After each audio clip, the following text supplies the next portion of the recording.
Today we are gathered to celebrate the life of a man that we all adored.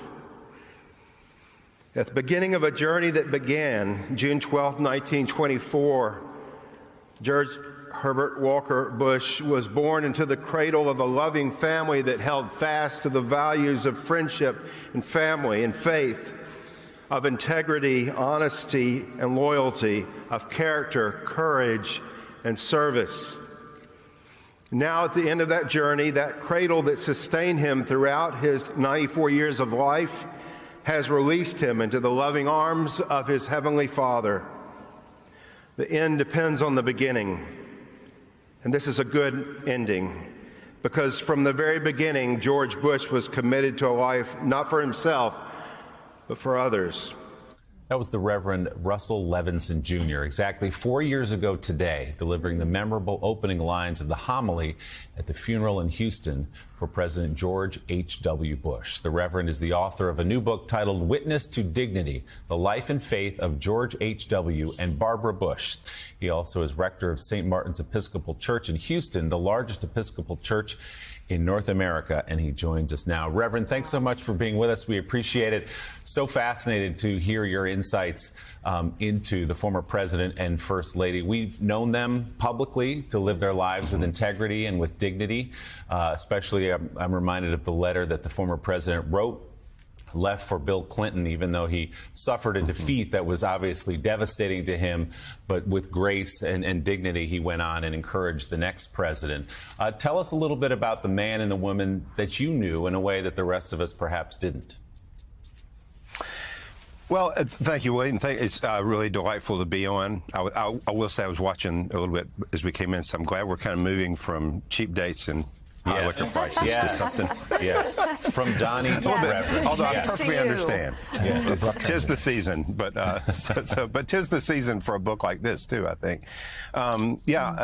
Providentially, I suppose, we scheduled this interview 4 years to the day since the burial of the 41st president. And you know, just wonderful people. Everybody knows and remembers that. I think I have been asked on occasion, what as their priest and pastor, what would I have to share that other people might not know or expect? And I think the thing that surprises people is I like to say who you saw was who they were, and that is a surprise. And we knew them, my wife Laura and I knew them very well for 11 and a half years, and certainly with them in great times and when I first arrived in Houston to serve at this church. They're very healthy and vibrant, very active in the church.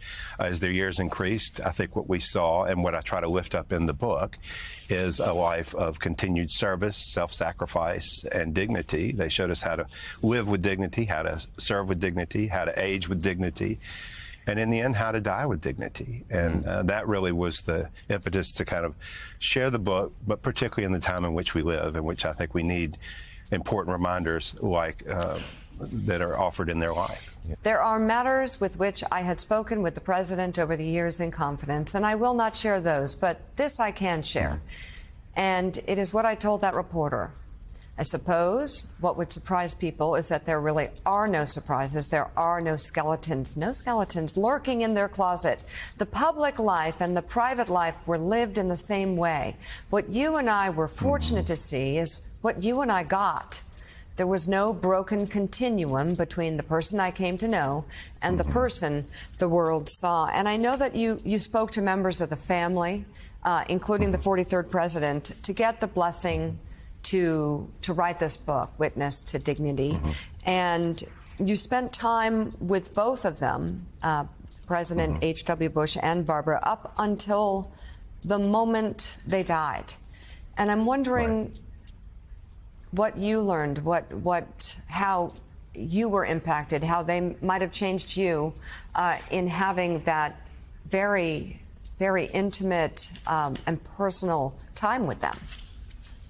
Thank you, Mika. Yeah, I think when I was around them, despite my vocation, and I'm around, obviously, church folk all the time, religious folk all the time, but when I was around them, both of them really made me want to be a better person, made me want to live my faith in a more authentic way. I'd say toward the end of the book, I'm not trying to make them out to be saints, but I do think they were shaped and formed by their faith, and I've said this in a few other places, their faith was never, I don't think, ever used to promote or further their agenda or their politics or the role they played. I think the faith shaped them in such ways that what happened is their policy making, their thought process, the way in which they live their lives was the fruit of that faith. And so you see all kinds of ways of that sprinkled, I think, throughout his years in Washington. He was a man of prayer, faithful in church, both of them. And then when they got back to Houston, that didn't change, and that continued. And so I think they grew into such a place that when we got to the end, and I was with both of them at the end and with the family at the end, that they were completely at peace. And those were poignant, tender, incredible moments that I retell in the book. But to be kneeling in prayer with several people in the family when Barbara took her last breath, to be there in that moment, and the same with the president and his good, dear friend, James A. Baker III, who was there with us at the end with the president, and Susan Baker and other members of the family. We all knew that those were passing of giants. But they were giants not because of their size. They were giants because of the way in which they lived their lives, and the way in which they both saw across the lines that we often draw in our culture to do good things for other people was remarkable. And I do think their deaths and their funerals really spoke to that. Those were uniquely American moments, I think. One of the things I like to tell, and I share this in the book, is that when we were discussing Barbara's funeral, members of her staff and family, we all felt like there needed to be a visitation. And Barbara actually kind of pushed back against that. First of all, she said, "Who's going to come?" And that's a much longer story. But I said, "Everybody wants to come." And I said, "But, Barbara, we really need to do that. We need to give people an opportunity to come." And the staff felt the same way. And so she eventually agreed to that.